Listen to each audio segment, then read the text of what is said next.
Previous video में हमने vernier caliper के बारे में पढ़ा था। आज हम स्क्रू गेज के बारे में पढ़ेंगे। इसमें कहता है a screw gauge is an instrument that is used to measure small lengths with accuracy greater than a vernier caliper. It is also called a micrometer screw gauge. Screw gauge छोटी length को मापने के लिए इस्तेमाल होता है। इसकी accuracy vernier caliper से ज़्यादा है। इसको माइक्रोमीटर स्क्रू गेज भी कहा जाता है। A simple screw gauge consists of a U-shaped metal frame with a metal stud at its one end as shown in figure. A hollow cylinder or sleeve has a millimeter scale over it along a line called index line parallel to its axis. The hollow cylinder acts as a nut. It is fixed at the end of U-shaped frame opposite to the stud. A thimble has a threaded spindle inside it. As the thimble completes one rotation, the spindle moves 1 millimeter along the index line. It is because the distance between consecutive threads on the spindle is 1 millimeter. This distance is called the pitch of screw on the spindle. एक सादा screw gauge U की तरह के metal frame पर मुश्तमिल होता है, जिसके एक तरफ मेटल स्टड होता है और दूसरी तरफ एक हॉलो सिलेंडर या स्लीव होता है, जिस पर इंडेक्स लाइन और मिलीमीटर स्केल बना होता है। इसे हम मेन स्केल भी कहते हैं। मेन स्केल पर एक सर्कुलर स्केल घूमता है, जिसे थिम्बल की मदद से घुमाया जाता है। थिम्बल को घुमाने से स्पिंडल इंडेक्स लाइन की सिमत में आगे या पीछे हरकत करता है। अगर हम थिम्बल की एक रोटेशन मुकम्मल करें तो स्पिंडल 1 मिलीमीटर इंडेक्स लाइन की सिमत में हरकत करेगा। इस फासले को स्क्रू गेज की पिच कहा जाता है। The thimble has 100 divisions around its one end. It is the circular scale of the screw gauge. As thimble complete one rotation, 100 divisions pass the index line and the thimble move 1 millimeter along the main scale. Thus, each division of the circular scale crossing the index line moves the thimble through 1/100 millimeter or 0.01 millimeter on the main scale. Thimble पर मौजूद circular scale पर 100 divisions होती हैं।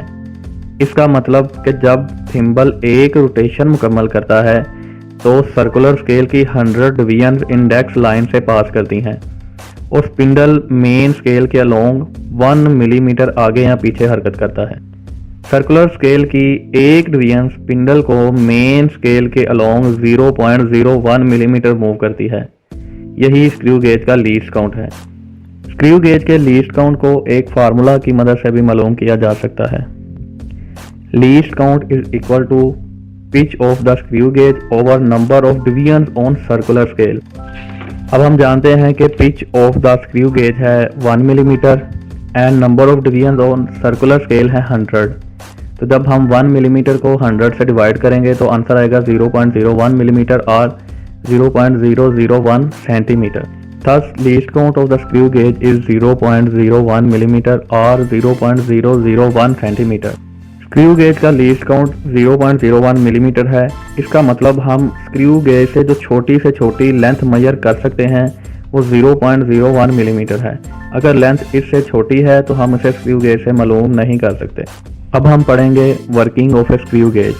The first step is to find the zero error of the screw gauge.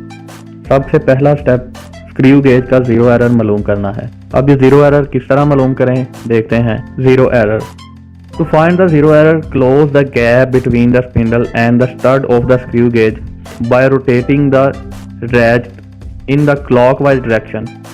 If zero of the circular scale coincides with the index line then the zero error will be zero as shown in figure.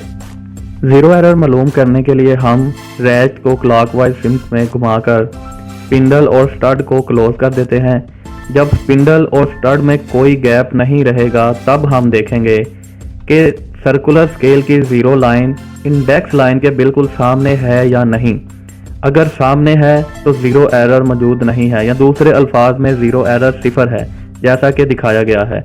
और अगर सामने नहीं है तो zero error मौजूद होगा जैसा कि फिगर में दिखाया गया है। Zero error will be positive if zero of the circular scale is behind the index line. In this case, multiply the number of divisions of the circular scale that has not crossed the index line with the least count of the screw gauge to find zero error as shown in figure. Zero error तब positive होगा जब circular scale का zero index line से पीछे हो। इस case में zero error मालूम करने के लिए सर्कुलर स्केल की उन डिवीजन्स की तादाद को जिन्होंने इंडेक्स लाइन को क्रॉस नहीं किया स्क्रू गेज के लीस्ट काउंट से मल्टीप्लाई करेंगे। मसलन फिगर में दिखाए गए स्क्रू गेज में सर्कुलर स्केल की 18 डिवीजन्स इंडेक्स लाइन से पीछे हैं, लिहाजा हम 18 को स्क्रू गेज के लीस्ट काउंट से मल्टीप्लाई करेंगे तो हमें मालूम हो जाएगा कि स्क्रू गेज का पॉजिटिव जीरो एरर 0.18 मिलीमीटर है और करेक्शन के लिए हम इसे ऑब्जर्व्ड रीडिंग में से माइनस कर देंगे। Zero error will be negative if the zero of circular scale has crossed the index line. In this case, multiply the number of divisions of the circular scale that has crossed the index line with the least count of screw gauge to find the negative zero error as shown in figure.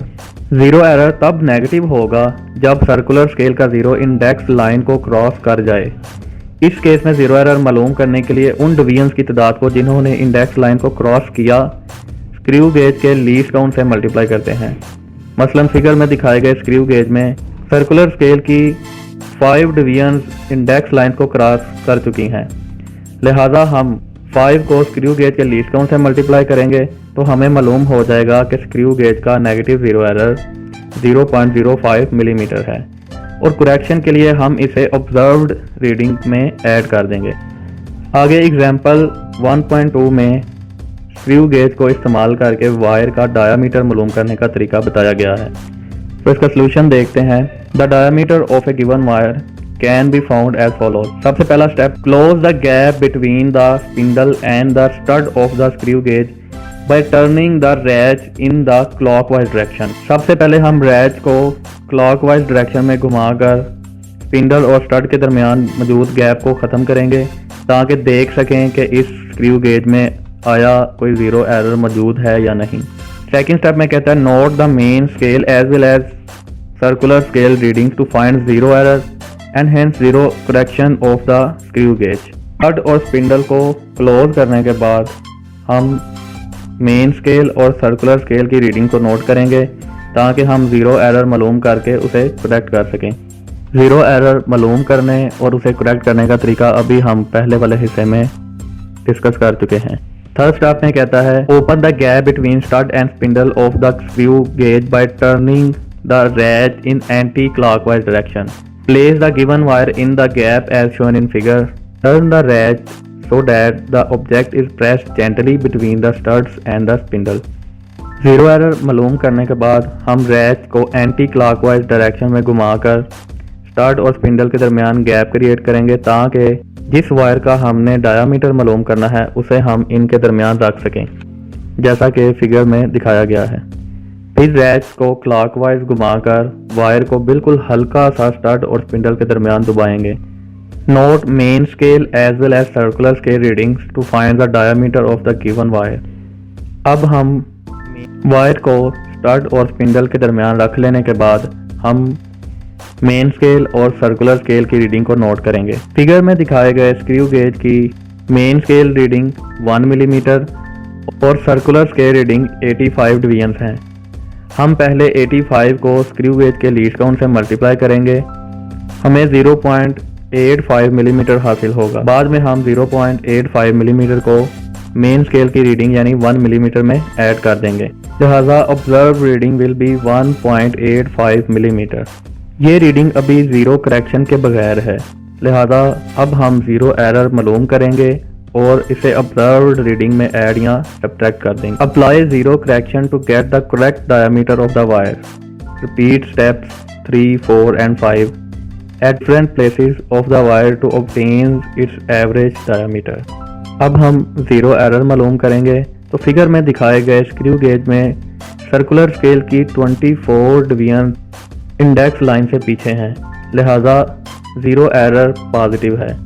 Positive zero error मालूम करने के लिए हम 24 को screw gauge के least count से multiply करेंगे। 24 multiply by 0.01 millimetre is equal to 0.24 millimetre और करेक्शन के लिए हम 0.24 मिलीमीटर को ऑब्जर्व्ड रीडिंग 1.85 मिलीमीटर में से माइनस कर देंगे। 1.85 millimetre minus 0.24 millimetre is equal to 1.61 millimetre. लिहाजा 1.61 मिलीमीटर वायर का करेक्ट डायामीटर है। हम यही स्टेप्स 2-3 दफ़ा रिपीट करेंगे ताकि हमें एवरेज डायामीटर मालूम हो जाए। शुक्रिया।